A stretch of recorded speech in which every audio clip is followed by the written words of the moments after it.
Gig Nation, ladies and gentlemen of the global golf industry. It is your host, James Cronk, here with another golf industry guru live Q&A call. It's November 25th, and I am thrilled to have our guest on.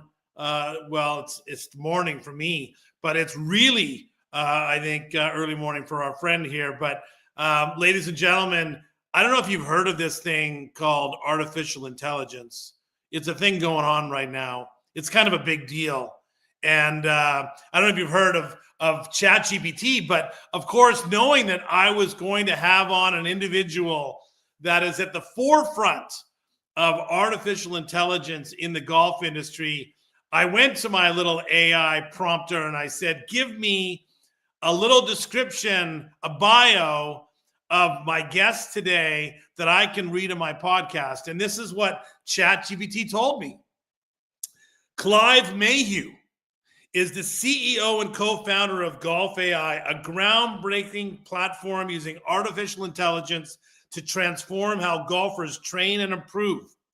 With a background in tech innovation and a passion for the game, Clive brings unique insights on performance, data, and the future of golf improvement, is what ChatGPT said.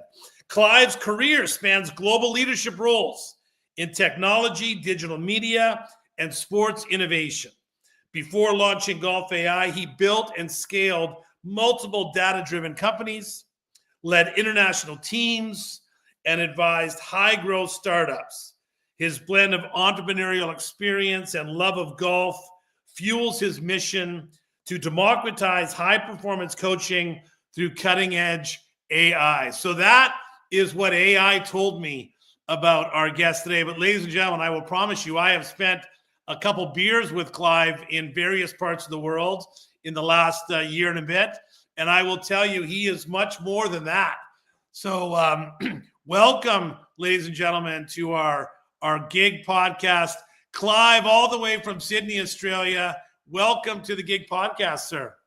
James, thank you so much. It's just great to be here. Yeah, and I just thought I'd give you a little bit of just for the audience today. Yes, I know. There we go, everybody. Welcome to Sydney, Australia. It is actually 6 o'clock in the morning. It's a beautiful sunrise that you can see over there. It's going to be a lovely day. It is the beginning of our summer here. So I know, James, you're in winter climate and majority of your audience is in the winter right now. But it's actually summer, starting to be our summer. So very exciting. Great to be here. Looking forward to a great hour. Well, Clive, first of all, Sydney, one of my favorite cities in the world. And lucky you. What a beautiful place to be. But I remember, Clive, when we first met, we played golf. We were in Dublin, Ireland. Yep. And we were paired together in a group. And I remember meeting you. And I remember you asked everyone in our group, what did they think AI meant for the golf industry? And a few people had different answers. And I think I might have said everything. And you lost your mind because you were like, yes, AI is going to drastically change the golf industry. And since then, I've come to see you at various events. I've heard you speak. You're a great speaker. But Clive, tell our listeners a little bit about your journey and what inspired you to get to where you are today. We're going to get into what Golf.ai is and all the things that it does. But what is it? Tell us about your journey a little bit, Clive. Yeah. So actually, James, you're one of the first of few people who actually, when I ask that question, what does Golf.ai do? They actually say something as big as everything. Majority of people think it's just instruction. And it's golf swings. And today we're gonna really talk about the everything component of what AI will be, not just for golf, but everything in our lives. I'll give you the history of how we started the company and the initial project. It's actually, believe it or not, coming up now to about 2 years. So January 2 years ago is when we started doing our initial development. I've had a very successful IT career, as you said, a very successful entrepreneur building tech companies. So I pretty much retired at about 42, which is way too young. And I just got absolutely addicted to this wonderful game of golf. So I got my handicap down to about 5. I was tinkering all the time. I was playing some of the best golf courses in the world. And life was going by, and I'm just getting more and more sort of, intellectually a little bit bored. And I started to dabble in golf tech about 5 years ago. And I built a couple of golf tech products just really for more of a project fun thing. And one of them that turned out was this whole idea of golf rules. So this is probably going back about 4 to 5 years ago. Golf rules has always fascinated me. I play golf with some wonderful people, but absolutely none of them play by the rules, right? And I had the great joy of being in America for 3 months recently, and it just validated that comment. Like, literally, people play by their own rules. And that's okay. I mean, that's the wonderful nature of our game, right? However, the USGA and the RNA actually have official golf rules. So I started a project really where I was trying to understand how can we make golf rules more accessible and easier for people to use. And that's really where the company started from. So we had a data set we got from this wonderful geek in Scotland who gave us this data set. It was an Excel spreadsheet he'd been working on for 5 years, trying to match golf rules. We took it, we got what called, we vectorized it, which is how AI works. And we started to play around with using AI questions for golf rules. So this is 2 years ago. We got to about 75% accuracy in golf rules, which I thought was pretty good at the time. Then last December, so just a year ago, the LLMs, which are the large language models, which are the big companies you talk about like ChatGPT and Google, they released a piece of technology called reasoning. And reasoning is how the LLMs deal with language. Well, our little golf rules engine went from 75% accuracy to 99% accuracy overnight, with us doing nothing with our technology, which is a data set above that, but using this core technology underneath. So then I realized at that point, this is going to be bigger than I thought at the time as a tech guy. This stuff is just going to do everything, because if you can actually have really answer the nuance of language in every language in the world, it's fundamentally going to become the UI and the UX of everything we do with technology. So that's when I went all in. So started with golf rules, and literally the accuracy and the reasoning took me to the next level. And that's what inspired my creation of golf.ai. Fascinating, Clive. And like you said, you came from the data world a little bit before that. You've been in software, you know the tech speak. You and I have had this conversation before about, the golf industry, and this is not meant as any kind of a slight at all, but we are sometimes a little bit behind the curve when it comes to technology advancements, and we do our best as operators. But what challenges did you see? What problems did you see that was out there that you thought that golf AI or that technology or AI could help, right? Yeah. From a pain point, right? Like how can this kind of help the golf industry, the business of golf, right? Yeah. So literally started with the golf rules. We did a couple of other applications. We have an AI caddy for golfers as they walk around a golf course. But the number one pain point, which became so clear to me as I got more and more involved in the golf industry and talking to operators, was how they operate today in terms of particularly tee times and bookings. So the tee time and booking golf market is fragmented. There's many different apps. There's many different ways to do it. It's evolved over the last 10 years. And, literally, I feel really sorry for the golfer because literally the golfer spends way too much time on actually trying to book a tee time. And that's the biggest pain point we actually focus on. So we focus on that. We've developed what we call an AI concierge for a pro shop, which is using one of our data sets to actually enable it for a golfer to actually not just a chatbot on a website, which I think is older technology, but actually interactively book a tee time directly into the tee sheet provider by having a telephone call, by using WhatsApp, by using SMS, using any form of any little messaging platform they like, be able to ask these 3 questions. Where do I want to play? When do I want to play? And how many people? And just have the conversation to book a tee time. This, I think, is by far the greatest pain point. over the next, I would say, 2 to 5 years, because of the conservative nature of the golf industry, as you said before, this is going to be fundamentally how golfers connect with golf courses. And it'll be driven by what we all love as operator land, our revenue streams. So our revenue streams for public courses are the tee times. And if we can make the tee times efficient, incredibly easy for golfers to actually interact with, to book a tee time. And I'm going to show you an example in a minute, in less than a minute, right? Literally, this technology, you can pick up a telephone, you can call the pro shop, talk to the AI, and book your tee time in less than a minute. Now that fundamentally changes everything. There's no more pros or assistant pros or admin people in the pro shop typing in the do you want to make a booking? Let's put you in the system. All of that disappears. It's truly a universal interface, conversation related, directly into your technology.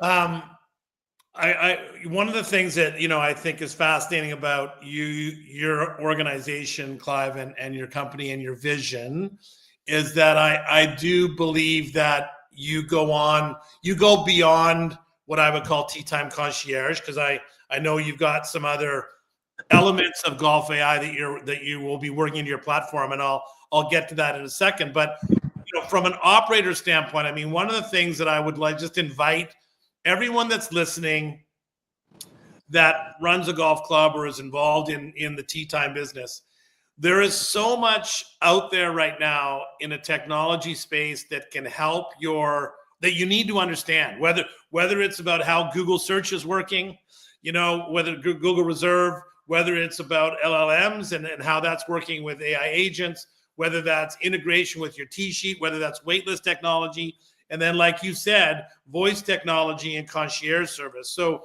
you have shown me and talked about some of the things, Clive, that your platform eventually will be able to do. But yeah, let's for the operator that has maybe not seen what the future looks like for the consumer, what can you show us, or what can you tell us about Golf.ai that is the best way you describe to someone in an elevator? Here's what Golf.ai can do. Yeah, well, let's do a quick demo, shall we, James? Let's try and book a tee time in less than a minute. So the interface, and this is what I'm going to be really, I really want to talk about. The interface going forward with AI is not a website anymore. It's not an app anymore. It is a conversation.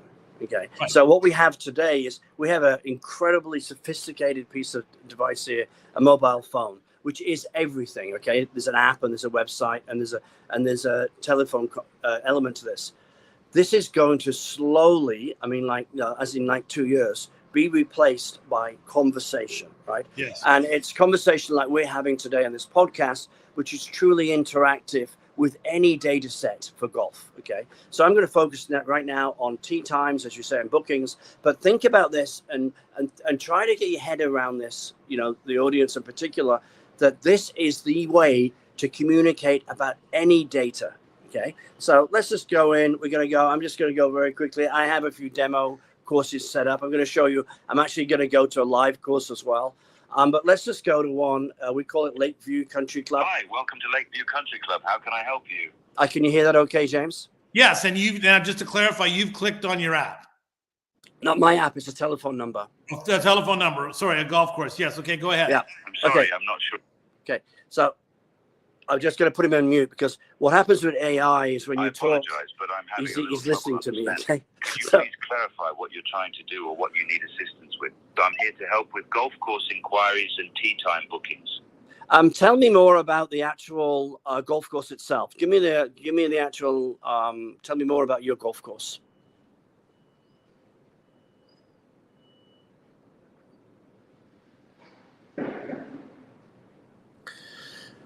Are you still there? Because we had a conversation before, or you got lost a little bit. Can you tell me more about your golf course? Yes, I'm still here. I'd be happy to tell you more about our golf course. Lakeview Country Club is an 18-hole private course located in northeast Pennsylvania. It was designed by James Gilmore Harrison, a protege of Donald Ross, and first opened for play on Memorial Day in 1959. Our course is a par 72, with the back tees playing at 6,883 yards. We've had the honor of hosting prestigious tournaments like the West Penn Amateur and the Pennsylvania State Amateur. We also have a driving range, putting green, and a pitching and chipping area for practice, along with a teaching professional available. We allow walking and require soft spike zone. Let's book a tee time for next Tuesday, please, in the morning. Checking morning tee time. So I'm going to put it into mute mode so I can talk to you.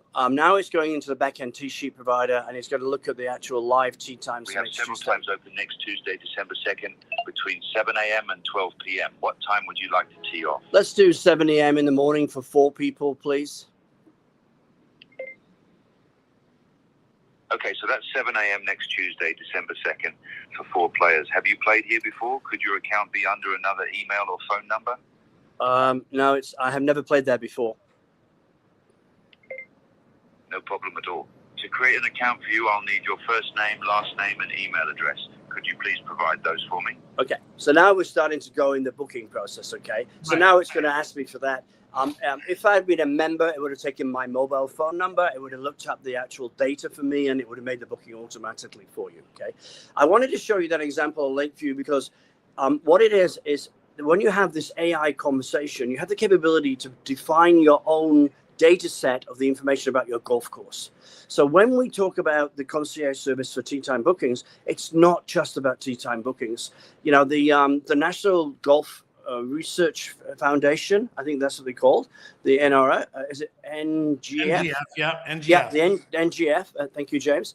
The NGF recently did some research that said that 70% of all of the time taken for the pro shop people is answering those sorts of questions. So 30% is actually the bookings, and 70% is just generic questions. So we give you an admin panel, you put in your data set. We also take your data set from all of the publicly available data that you have on your website. And then that's how the conversation is between the golfer and you. So we're moving to this world where data and the data sets that you own and you actually manage are actually what is the key to how you interface with your customers. We've moved from a world, particularly in the web world, where we just published that and forgot about it, okay? We can't do that anymore.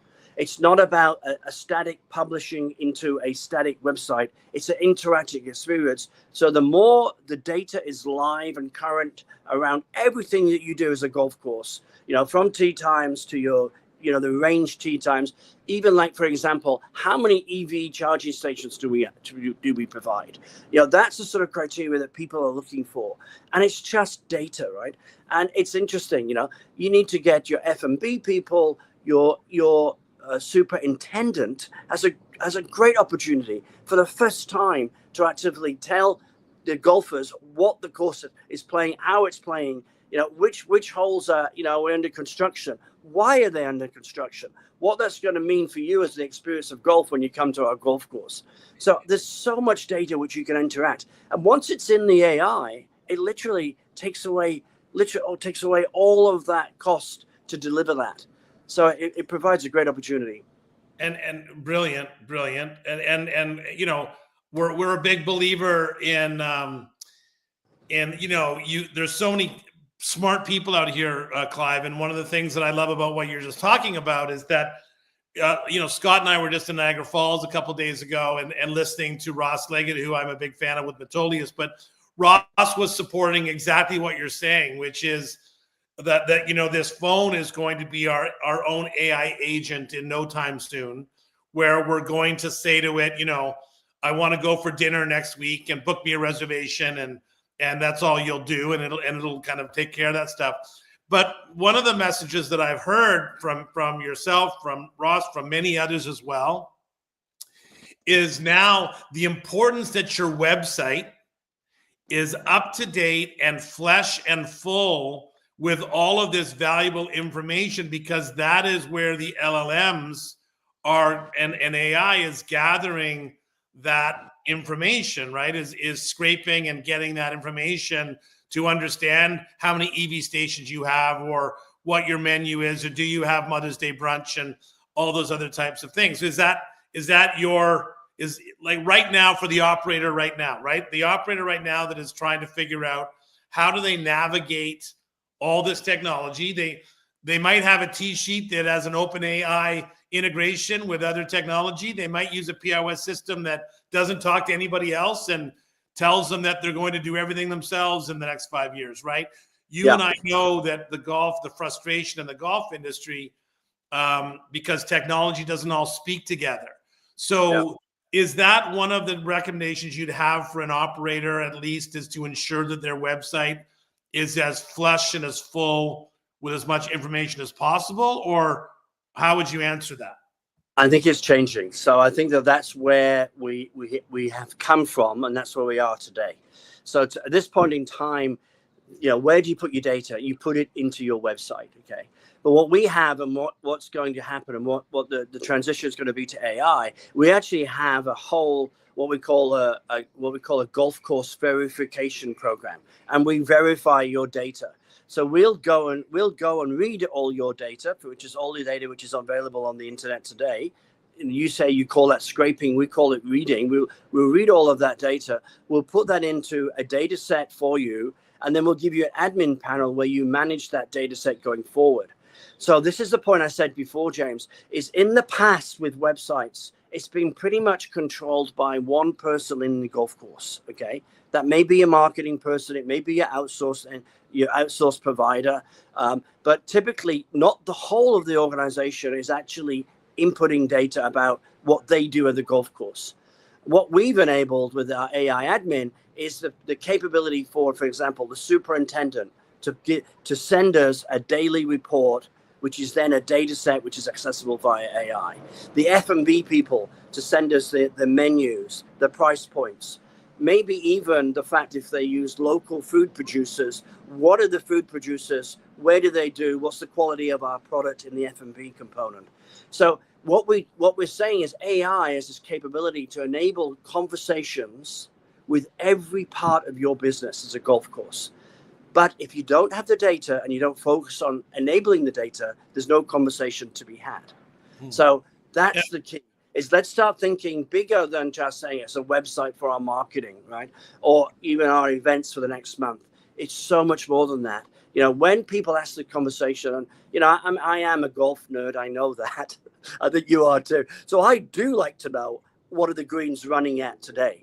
I do like to know that on hole 17 we have it's only half in play, right?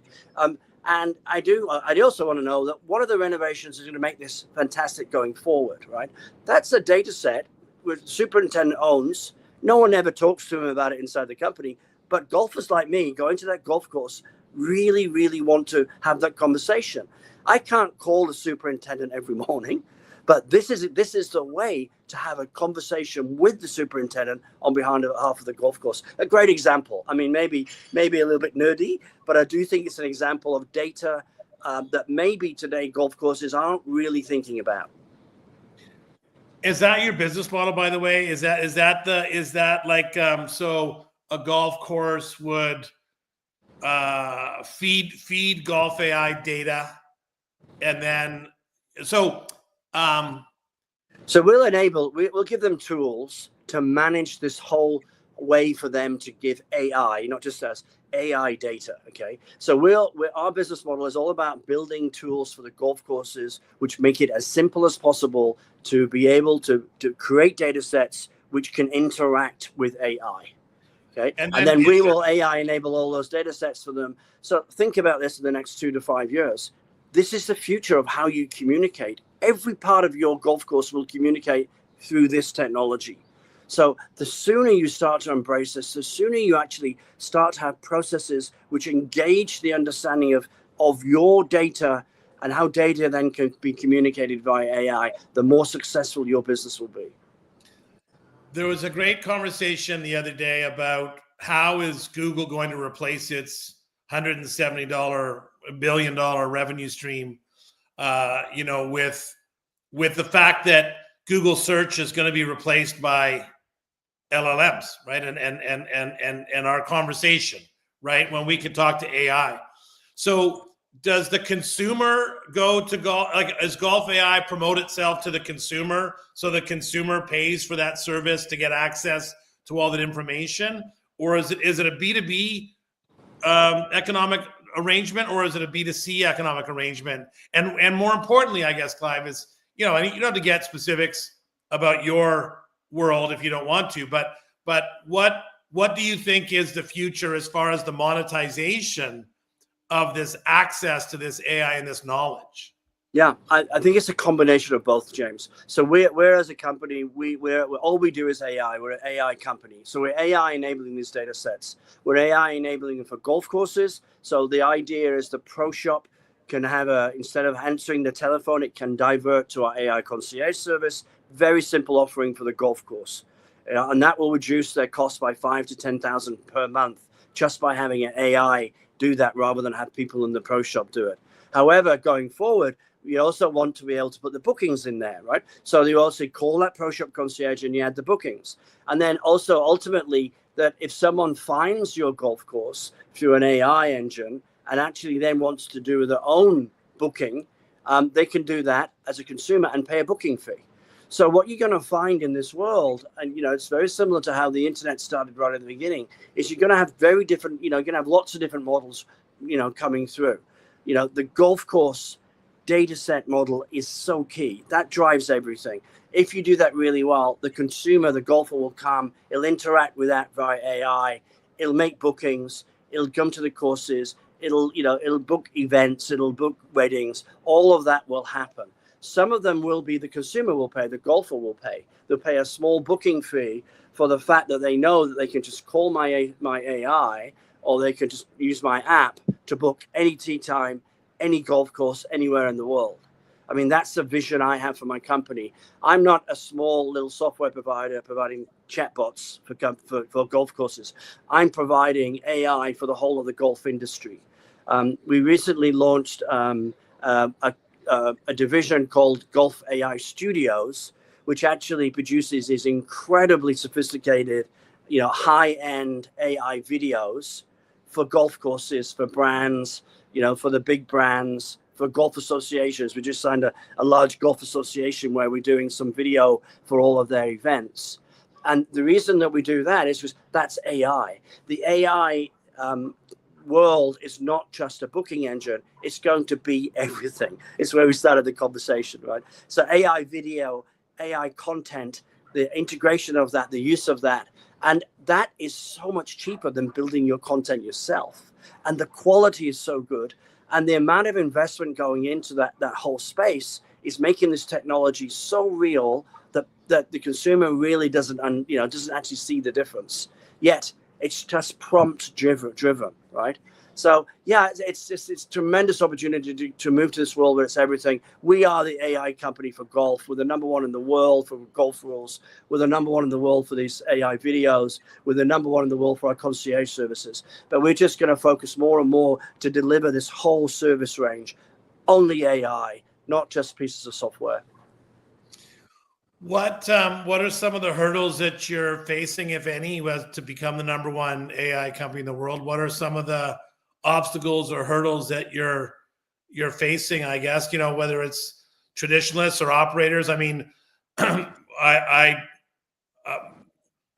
come across operators all the time that you know, have a difficult time, don't even do dynamic pricing, let alone are contemplating implementing AI, number one. Number two is we all know that AI is not perfect yet, you know, and we all know the dangers of data, you know, security breaches, all those types of things that are out there with regards to using your numbers or access, right? Control of all that information, that data set. So what are some of the obstacles that you're facing? And then I guess I also want to get into kind of how you're using AI for player improvement. But let's just first talk about the first question. Yeah, well, I think it's real. What you just said is real. So in the operator land, it's just a little bit overwhelming. Okay, so the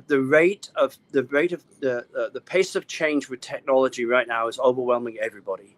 I think I really feel sorry. You know, I really do understand their pain. So they get to the point where they're so overwhelmed what do we do to start, right? And it's a real question. So you don't start. I mean, I remember, like you, James, I'm old enough to go back to right at the beginning of the internet, right? My early part of my career is I worked for a company called Netscape, which was the original browser company. And we spent the majority of our time at the beginning educating people about what this technology could do. And it took us, a few years for that to happen. And the golf industry was very, very slow embracing websites and embracing digital technology. I think we're at a similar position right now, not just with AI, but with a lot of this technology is all coming together.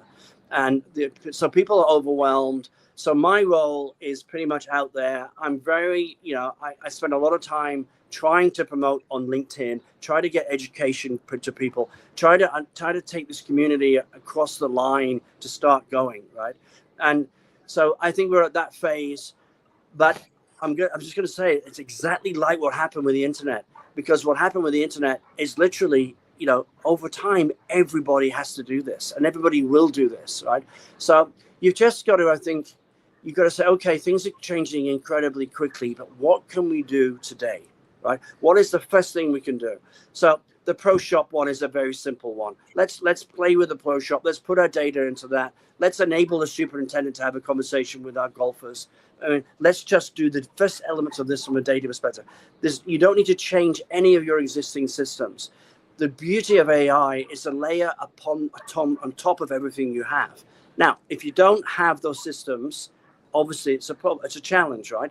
But any system today you have from a simple website with a simple booking engine behind it, we can AI enable that from a concierge perspective. With you doing nothing, we will actually give you your data set. You then have access to it and you can just manage your data set. So there's tools are coming which are making this easier and easier.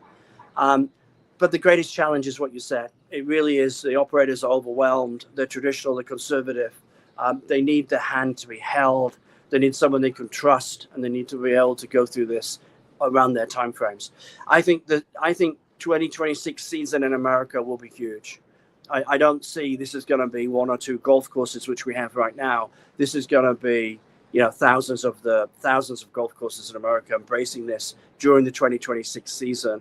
By the end of 2027, I would say 90% of all the golf courses will have this technology in a form for doing something for their golf course. By the time in 3 years' time, 2028, it will just be look back at it and go, why did we even, why were we so reluctant? I want to, from speaking of technology, right? I mean, and this is a generalized statement, very generalized statement, but a year ago, new technology came to the industry that was weightless technology. Okay, like weightless technology, notified Jake and the team, leaders in their field of weightless technology. Others have now come into that space, and every tech company has to continue to evolve. Golf Industry Guru, eGolf Waiver, the Toolbox. We know the same thing. You have to evolve. You have to keep improving your platform and your product to meet the needs of your customers. Now we're talking about voice activation, right? So golf shop voice activation, there's a handful of players in that market. Yeah.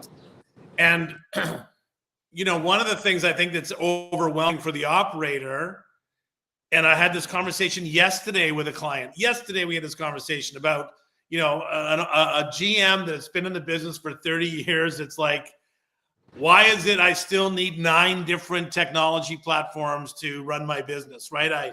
I've got someone that's great at POS retail and they suck at food and beverage. So I got this guy that's doing food and beverage. I got this over here that's doing my analytics. I got this over here that's, and they say they talk to each other, but they don't always talk to each other. So do you think that AI is going to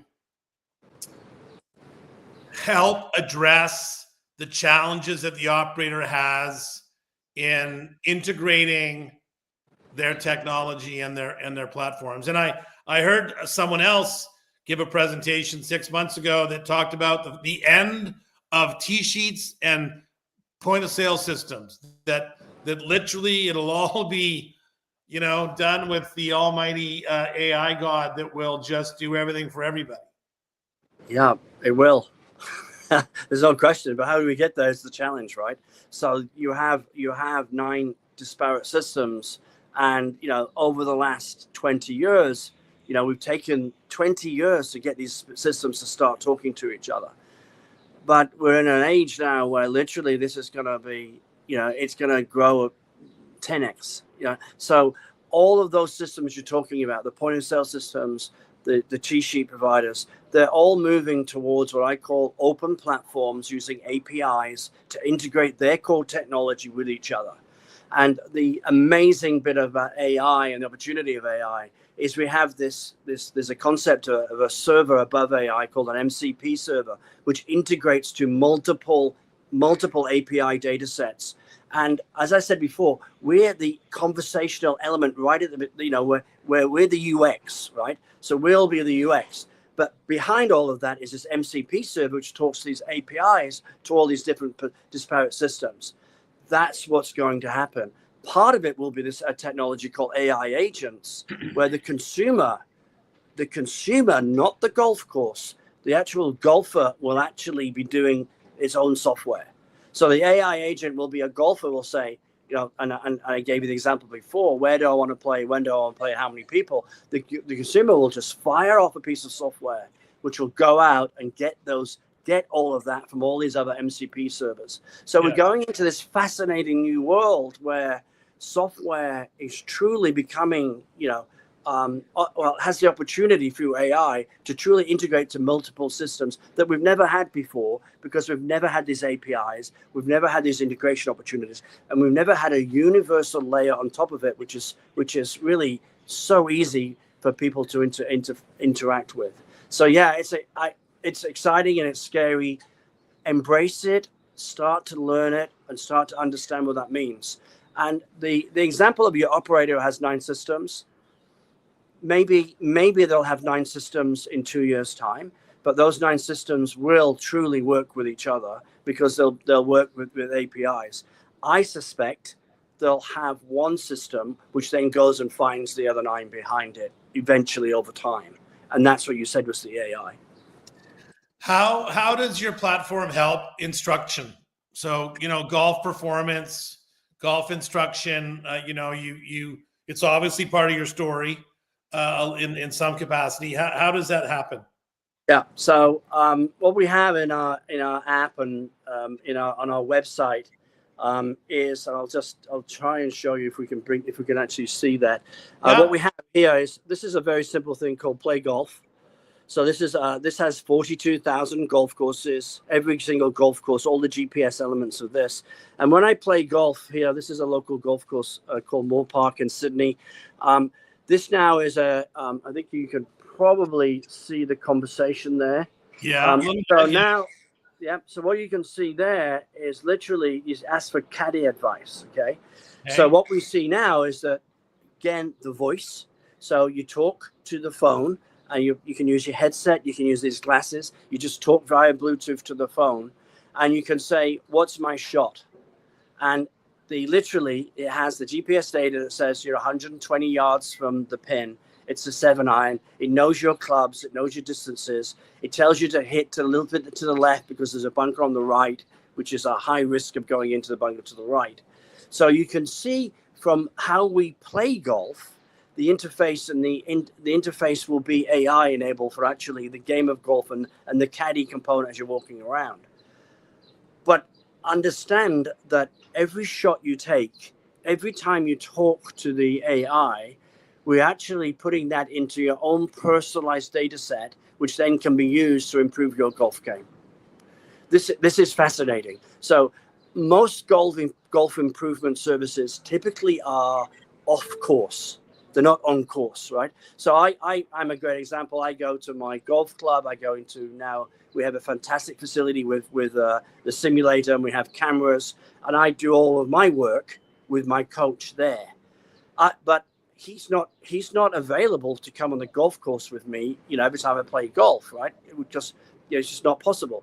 The caddy is. So the data we're getting now from my game of golf, and sharing that with my coach, the PGA Pro. So he knows that, for example, on the first hole, Clive, you put your drive 20 meters out to the right, you were in the bunker. Yeah, but the reason is because there's water left, right? So it's like, so my little brain didn't quite cope with that. Okay, so let's work on that, right? So all of this data now, the game of golf, is going to change fundamentally. So that's a great example of it. If you start to track people on the course, what is the improvement elements of that you can use as a coach inside that? We don't see ourselves doing anything more than that. Okay, so I must be very clear. I'm not in the golf. I'm not doing golf swing analysis. I'm not doing any of the TrackMan simulation stuff. What I want to do is connect the golfer to the golf course. That's my fundamental part of what golf.ai is. The caddy is a really interesting way to do that. So one, on the golf course for golf improvement, but secondly, as you're walking around the golf course can then communicate with its data set and say, for example, you're getting to the 8th hole, our food and beverage cart is, it comes around every 20 minutes. Do you want me to send it to you, right? So there's a communication element between a golf course and the actual golfer using this technology on the actual golf course, and also to take the data from you playing the golf back to your coach and all these other applications to use it that way. A question for you. So there's some technology out there right now that's measuring wind speed. So technology on the top of the flag, measuring wind, sends it to the GPS system. Yeah, we integrate that into our caddy. So we have that. So how do you integrate it into your caddy? Like who do you need to participate in that process? Do you need the technology that's the wind speed technology that's on top of the flag to integrate into your technology? Or do you just how does that golf course or that superintendent get you that information? Is it an API integration with whoever's measuring wind speed? Yeah, so everywhere around the world, there's weather websites which have that. So we all use our weather websites, right? So all of that data is available. That's what we access today. So it's very generic. So for example, I think in my area here, it gives me the wind within, I think, about a 30 mile radius, not specifically to where that individual pin is. So what's happening in golf is there's technology providers who are taking it right down to the individual pin level, right? So all I will do is what I said before, James, is when we have that, we just have an API from that provider to give that data set, right?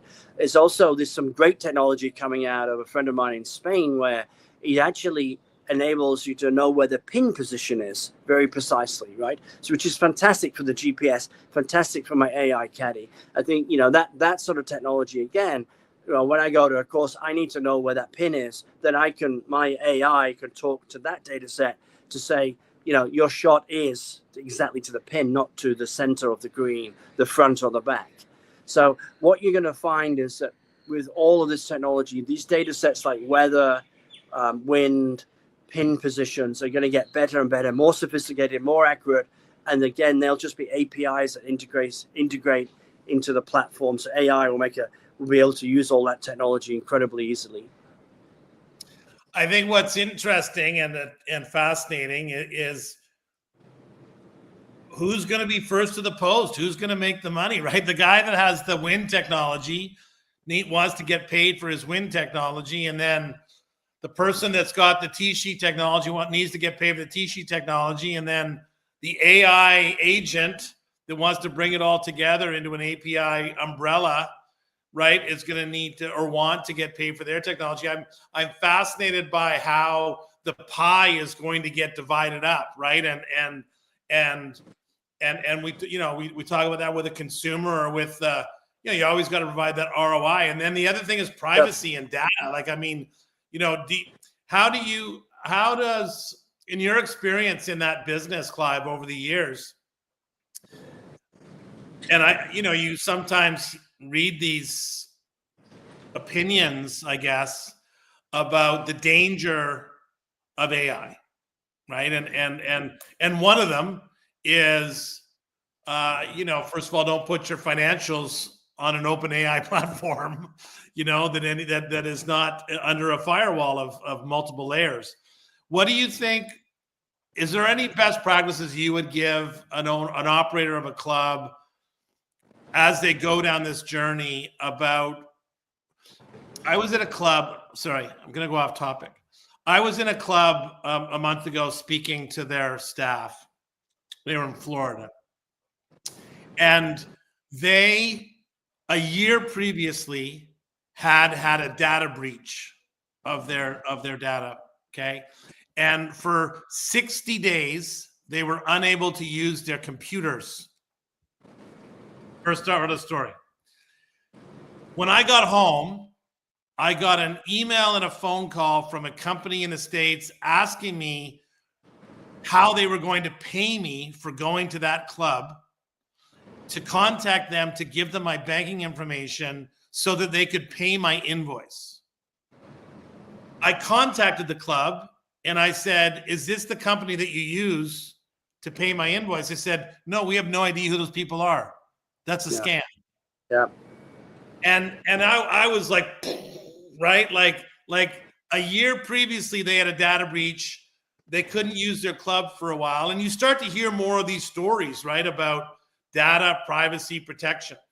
And it just seems like with what's going on with technology and AI, when you don't know all the bells and whistles and all the privacy ways to protect yourself, you get exposed.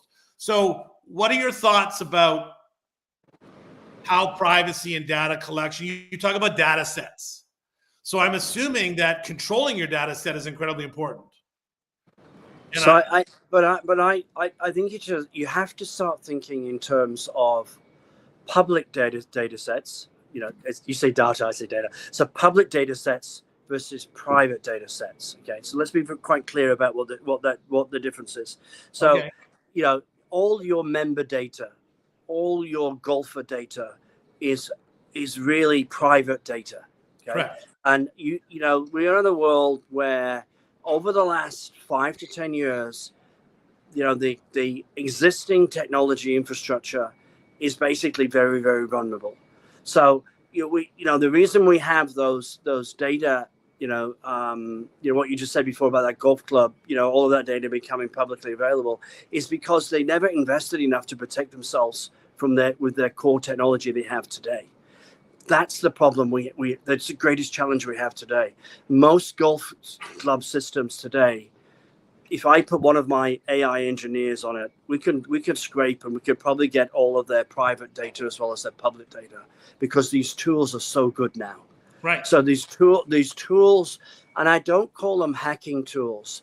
These are really just public available tools, to scrape data, to pull data in, and to see vulnerabilities in people's websites. So the problem we have is we're in a world where for the last 5 years, people have built these systems which are just not secure enough, full stop. And now when you put an AI layer on top of it, you put this lipstick on top of it, suddenly it becomes even more accessible, right? So you've got to take ownership of what the core problem is. And that core problem is your data privacy for your member data. You have to invest in the right technology infrastructure to manage that on behalf of your customer. If you fail and you have those data breaches, you will lose your business. It's as simple as that. I mean, we have some great examples in the industry, like, airlines who are, leaking data, and people don't fly with them anymore, right? Yeah. So golf courses that do that, people won't go to those golf courses. I will never give my credit card number now to a golf course where, for example, I feel that they're going to have those issues. So we're moving from this space where we've trusted it maybe too much, because the technology makes it so easy. It's become so open and accessible to people. We're going, how do people get that? I get telephone calls daily about my utilities. How did you get that data? Like, where's that data coming from, right? When you get these links, you click on a link and suddenly more data is disappearing. So we're in a world where that's the case. So as a business operator, you can say, okay, let's focus on member data, make that incredibly secure, protect that. However, all this public data, let's open it all up. Put it into an open AI, an admin chat thing where people can accessible and connect to us, right? And that's how I sort of say to the operator, try to think member data, try to think public access data, and try to put that in your mind.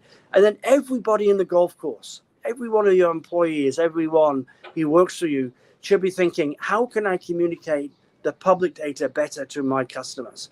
And typically they do that as when they talk to people, but also like, okay, that conversation I just had, we could put that into AI for that conversation to be used time and time again, which adds value through my public data set. So not easy, big challenge, but let's try and think between the different way of thinking between your private and your public data. Yeah, no, it's valuable. People don't do enough to protect their stuff, their data, that's for sure, especially in our industry. Okay, Clive, I got one more question for you. Before we do that, I want to go to the chat and see what questions we might have from our audience. I know there's a couple in there. Let me take a look. Oh, we got our favorite buddy Colin Weston join us from Mod Golf Podcast. Way to go, Colin. Great to have you here. So from Tim Zado, hopefully I got that right, Georgia College. So, with the voice answering, I mean, private clubs, personal touch, the private club atmosphere. Do you get some kind of feedback from operators about, look, we believe in answering the phone, within 3 rings, and they want to talk to a person? I was on a call the other day with a support person at an airline, I think, and I literally said, "Are you an AI chatbot?" Because I did not want to have a conversation with a computer. I was ready. When I yell and scream at a computer, I get no satisfaction. When I yell and scream at a person, I feel so much better. I'm totally joking, ladies and gentlemen. So, Clive, do you have a thought on Ben's on Tim's question? So, who are they actually communicating to? So the private clubs typically are communicating with high net worth people who are very time poor, who, to be honest, would prefer to have a conversation with a data set which answers the question quicker and correctly.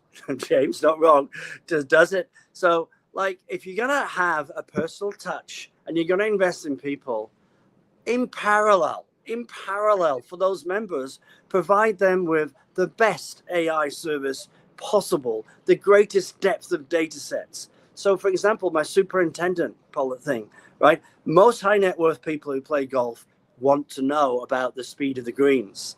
You go and try and call your whatever golf course it is and ask them, what are the greens running at today? Unless you have the mobile phone number of the superintendent, you will never get an answer. That's a great example, right? So there are what we call personal touch points, which are so good for AI. It's so much better, which is not possible for you to put in any system in place inside your golf course where you could give that level of personal touch. So think like that. So I'm not saying move away from having that concierge person in those resorts, in those places, but I guarantee that, and I'm one of them, right? I don't want to talk to that concierge person anymore, because that concierge person actually doesn't know what's actually happening in that golf course. The data sets do. Well, and I'm confused why most people that find out what the green speeds are still have 47 putts every time they play. So, they say they need to know, but they still complain that they 3-putt. Yeah. You spoke about superintendents, Clive, and there's some great technology that is I saw this great presentation a little while ago that was using satellite imagery heat maps from space, that a company was able to then tell a golf course specifically to the yard what areas of their ground was too dry, too wet, where there was too much compaction. And I'm generalizing, but it was using their ability and AI to gather data, right, publicly available data, and then use AI to analyze that data to then give a report to a golf course and say, look, you might want to consider reducing your sprinkler usage on hole number 12 because this area is constantly soaked and this area is not getting any water, right? So blah, blah, blah.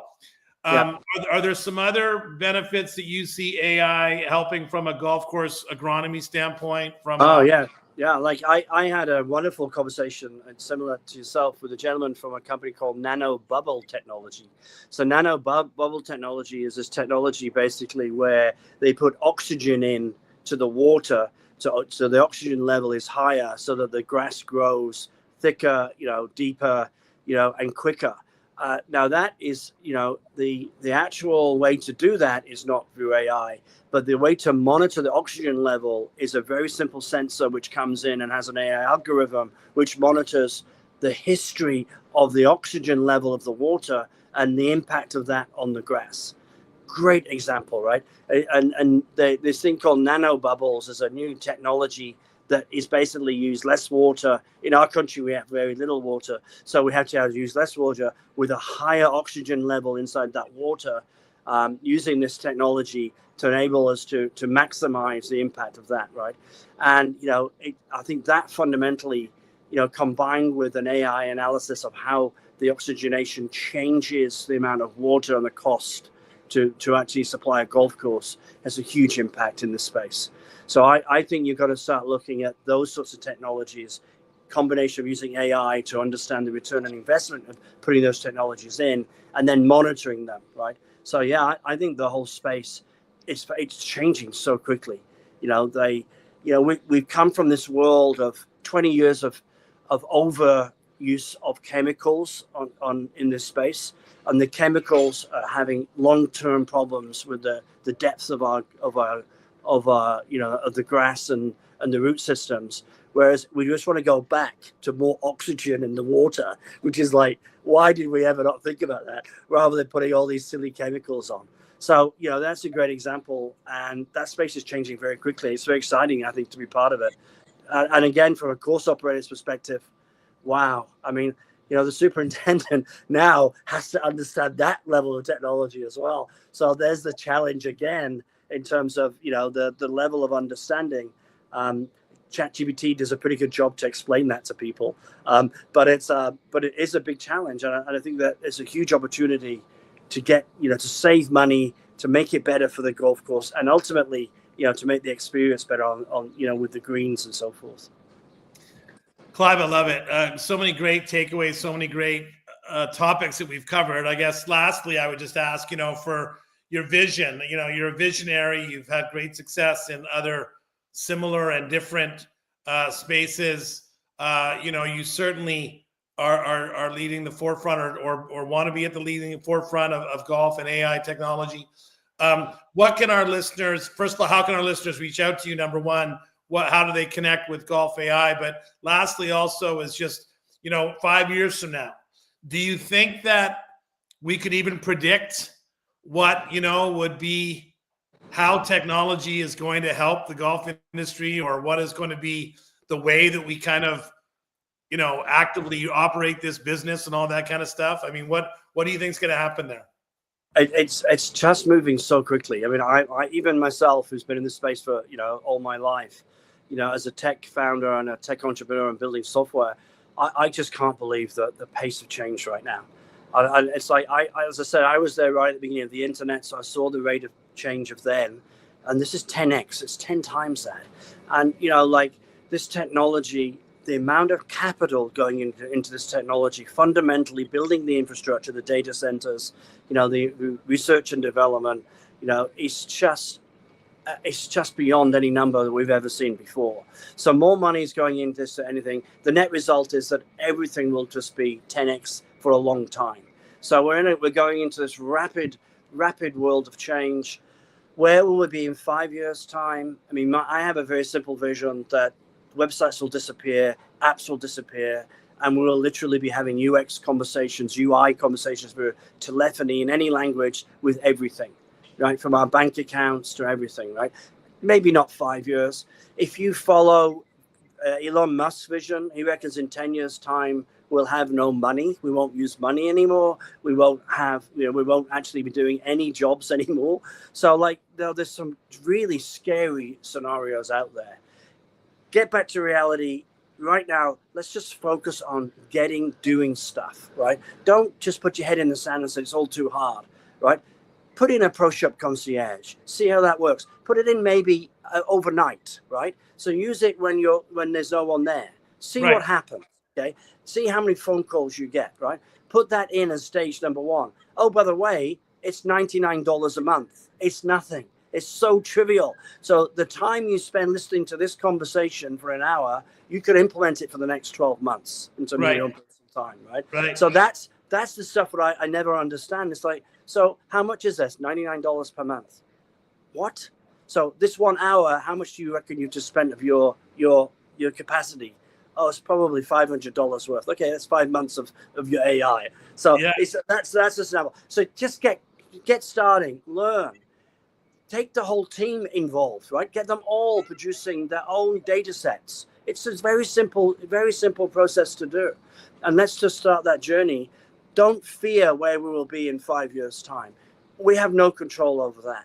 No. There's external stuff which is coming, which is going to make this so easy and so deep in our world. But I can't, get involved in any of that stuff. So let's just do this and do it slowly. In terms of working with us, we have a US operation now. We have US people there. We're very, very excited to be a major sponsor for the Golf Business Conference with Jay and the National Association in January. We have a big announcement going out this week about how we're supporting that conference. So we'll be there. We'll be at the PGA show. Come and talk to us. We'll have a team there. Literally, we'll have 100 golf courses using our concierge service in the next few months. We want that to be 1,000 by the end of the 2026 season. $99 a month. It's nothing. Love it, Clive. Thanks so much. Hey, wonderful stuff. Ladies and gentlemen, it's past our time. I could keep going with Clive if I could, but thank you so much for getting up so early in Australia tomorrow. Love it and really appreciate it, Clive. Love what you're doing. Wish you all the best for Golf.ai. And ladies and gentlemen, thanks for joining today's live Q&A call with Clive Mayhew of Golf.ai. We'll see you again soon. And as always, next time, we will also see you on the inside.